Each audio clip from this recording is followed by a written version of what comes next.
14 months since I signed those papers. 14 months since I walked out of that glass tower on Bay Street with nothing but a carry-on suitcase and the kind of silence that follows you home and sits at your kitchen table. I told myself I was fine. I made tea. I started running again. I got a library card like I'd been meaning to do for 3 years of marriage. I called my mother on Sundays and said things were good. Really. I was settling in, and she believed me because she wanted to, and I let her because it was easier than the truth. The truth was that I still reached for the right side of the bed in the dark. The truth was that I had memorized the sound of his car in the parking garage, and my body still listened for it some nights before my brain caught up. The truth was that leaving a man like Nathaniel Cross, a man who could buy half of Bay Adelaide Centre and still come home for dinner like it meant nothing, leaving a man like that doesn't free you the way you think it will. It just replaces one kind of weight with another. We had been married for 3 years, together for 5 before that. 8 years of my life, of my 20s, of the version of me who thought love was enough to smooth over the parts that weren't working. He never wanted children. I knew that going in. He said it clearly, early, in that way he had of stating things like facts. Flat and clean, no room for interpretation. I thought I could live with it. I thought I was the kind of woman who didn't need that. I was wrong. But by the time I understood how wrong, I had already built my whole life around his schedule, his apartment, his world, and dismantling it felt like tearing down a house with my bare hands. So I did it anyway. I moved into a rental in Leslieville. Ground floor, exposed brick, a radiator that clanged in February like it was angry about something. I got a job back in landscape architecture, the career I had quietly let slide during the years I spent fitting myself into the shape of his life. I was rebuilding. I was fine. What I did not tell anyone, not my mother, not my best friend, who kept a bottle of Prosecco in her fridge specifically for my divorce check-ins, not even my therapist for the first 4 months, was that I was pregnant when I left. 7 weeks. I hadn't even been sure yet. I took the test in a gas station bathroom off the 401 because I couldn't bear to do it in the apartment we shared. Couldn't bear to have that news exist in that space. The second line appeared and I sat on the lid of that toilet for a long time and thought about nothing very clearly. By the time the lawyers had finished, I was almost 11 weeks. I made an appointment. Then I canceled it. Then I made it again. Then I sat in my car outside the clinic on a Tuesday morning in November, with the heat running and the radio off, and I thought, I don't want to do this. Not because of him. In spite of him, I wanted this baby. That was the part that surprised me most. How certain I was, how immediate, how much that certainty had nothing to do with Nathaniel at all. This was mine. This small, impossible thing was mine, and I was going to keep it, and I was going to do it the way I did everything else in those months. Alone. And fine, and not talking about it more than necessary. I told my mother at Christmas, when I was far enough along that hiding it was becoming a project. She cried. She asked about the father. I said we were not in contact. She understood, or she pretended to, which is its own kind of love. My daughter was born in May. 6 pounds, 14 ounces, born in a blizzard that broke every record Toronto Hydro had on file, which felt appropriate. I named her Willa, after my grandmother's middle name and a character in a novel I loved in university. She came out with her eyes already open and her fist already curled, and I looked at her and thought, there you are. I've been waiting for you. For 8 months, it was just the two of us. 8 months of feeding schedules and sleep deprivation, and learning how to do everything one-handed while she was on my hip. 8 months of my mother driving in from Barrie every other weekend. Of my best friend sending me meal kits and voice messages at midnight. 8 months of Willa growing from a small red creature into a person with opinions about her stuffed elephant and a laugh that started in her whole body. I did not contact Nathaniel. I did not plan to. The night everything changed, it was a Thursday in January. Willa had been fussy all afternoon, not her usual fussy, but the kind of fussy that has a different quality to it, quieter and more deliberate. Like something hurts, but she doesn't have the words. I checked her temperature at 7. It was high enough that I called Telehealth Ontario, and the nurse on the line asked me a series of questions and then said, carefully, that given her age and the number, I should probably take her in. The sick kids' ER on a Thursday night in January is its own kind of world. I sat in the waiting area with Willa against my chest, her body radiating heat through both our layers, and I told myself it was probably just a virus. It was probably nothing. All babies get fevers, and I believed about half of it. They took her back within an hour. The doctor was young, quick, efficient in the way that emergency pediatricians learn to be. She asked me questions about Willa's symptoms, her history, whether she'd had any vaccinations recently, and then she looked at her chart and looked at me and said, very gently, that they needed to run a few more tests, and that because of Willa's age and the nature of what they were seeing, there were some questions about family medical history they wanted answered. Is the father available to contact? She asked. There are some hereditary conditions we'd want to rule out. I looked at her. She looked at me. It may not be necessary, she added, but if there's any way to reach him, it could help us rule out a few things faster. I sat with that for a moment. Willa had fallen into an uneasy doze against the pillow. The machines made their small, patient sounds. I said I would try. I had not deleted his number. I had not let myself examine why. I stepped into the hallway and stood under the fluorescent lights and stared at his name on my screen for a long time. It was 9:15. I thought about all the nights I had sat across from him at dinner and tried to find the right moment to talk about the future, about children, about what we wanted our life to look like, and how he would listen with that particular stillness of his, the kind that looked like patience and felt like a door closing. I pressed call. It rang twice. Yes, his voice. That was all. Just yes, like he'd been expecting a call, just not from me. I said his name. Silence. Nathaniel. I said it again because I didn't know how else to start. I'm at Sick Kids. The doctors need some family history information. It's for a patient. More silence. And then, what patient?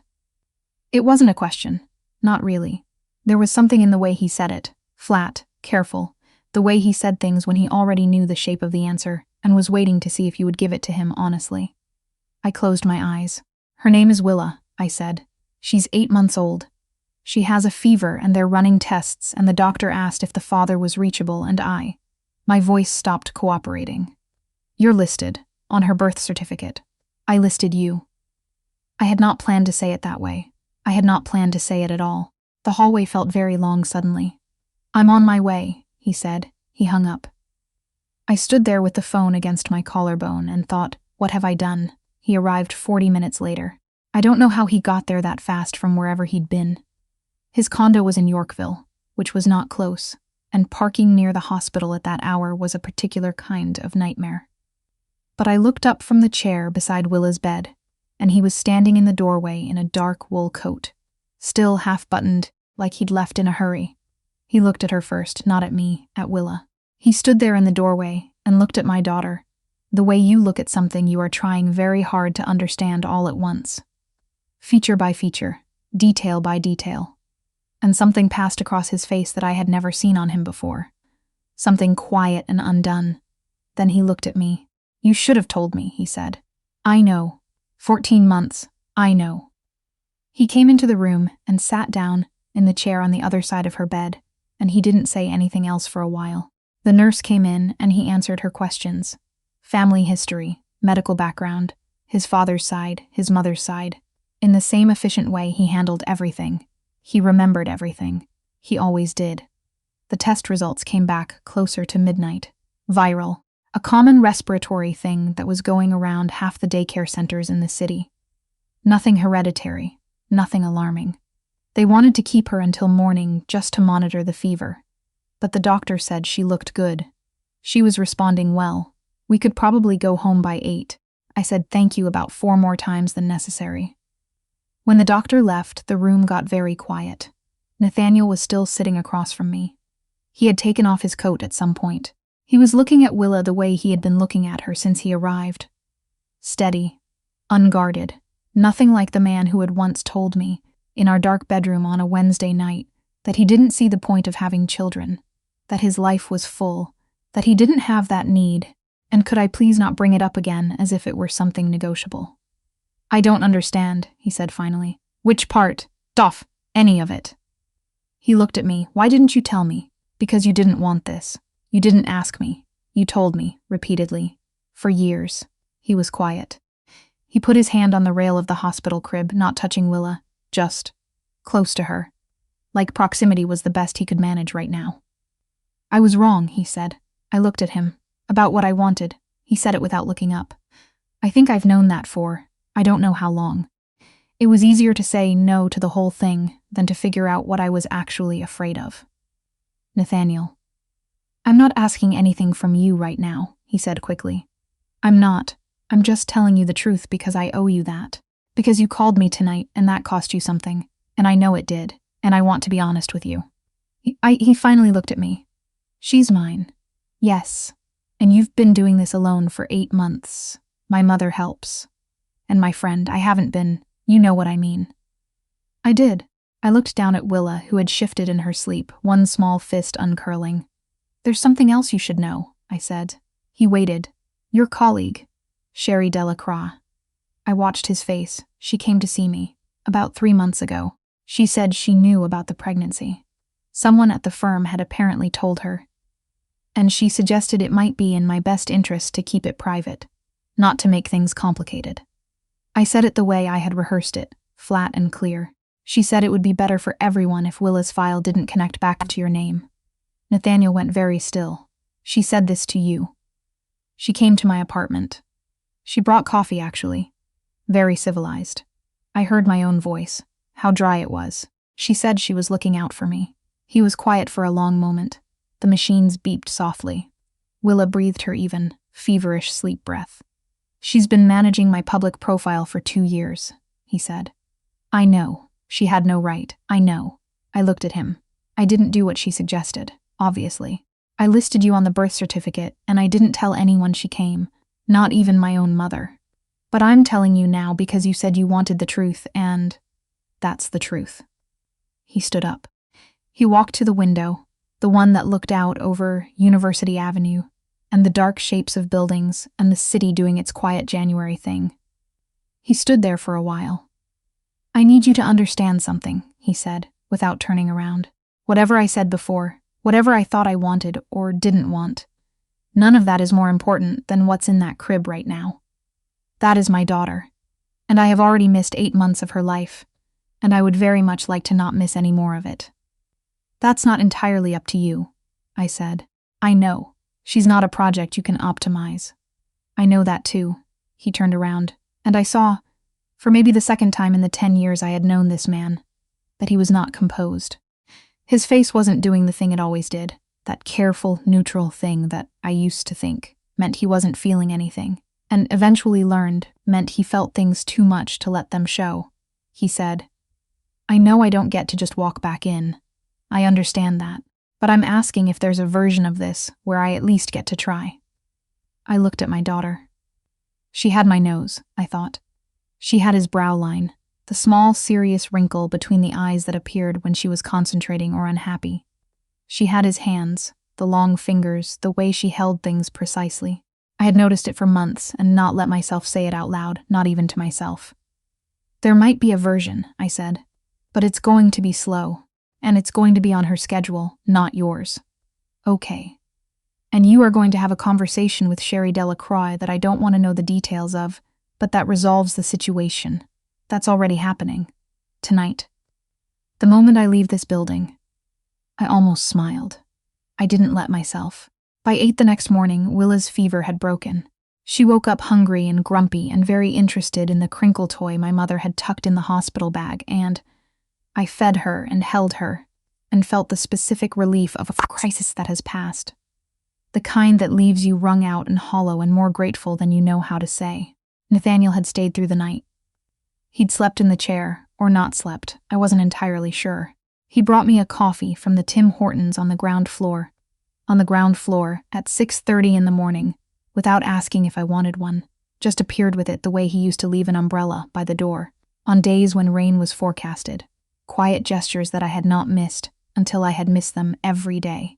When the discharge papers were done, and the nurse had gone through the follow-up instructions, and I was wrestling Willa into her snowsuit, the one with the small, bare ears, on the hood that my best friend had bought, and that I had initially thought was ridiculous, and now found impossible to remove, because Willa grabbed the ears whenever you put it on her.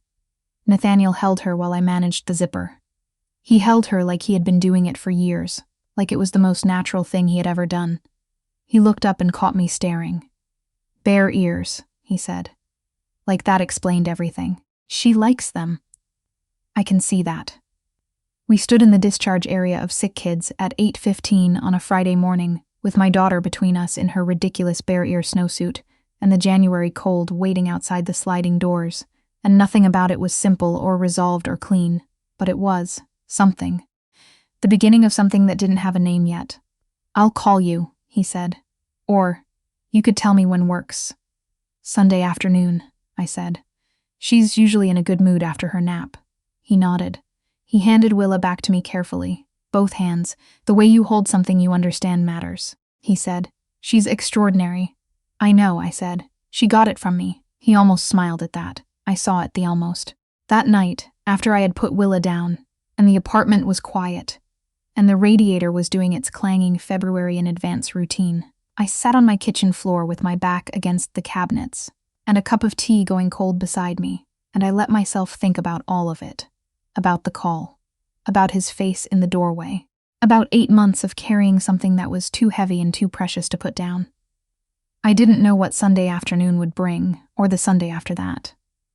I didn't know what it meant to rebuild something when you weren't sure the original version had ever been quite right. I didn't know how to explain to Willa someday, when she was old enough for explanations, the whole complicated map of how she came to exist, and who her father was and what love looked like when it took the long way around. What I knew was this. She was sleeping safely in the next room. The fever had broken, and somewhere across the city, the man I had left, the man who had said he didn't want this, who had been wrong, who was just beginning to understand how wrong, was doing whatever it is people do at 8:15 on a Friday night, when everything they thought they understood about their own life has quietly rearranged itself. I picked up my tea. It was cold. I drank it anyway. Some things you hold on to even when they're not quite what you hoped for. You hold them anyway, because they're yours. And because letting go is not always the braver thing. I thought about Willa's face when Nathaniel held her. The way she had looked up at him, curious and unafraid, with no idea who he was or what he meant or what the next years might bring. Just looking. Just present, I thought. She already knows something I'm still learning. And then I got up off the kitchen floor, rinsed my mug, turned off the light, and went to check on her one more time before bed. The way I did every night, and the way I planned to do for the rest of my life, and the way that never gets ordinary, not even a little bit.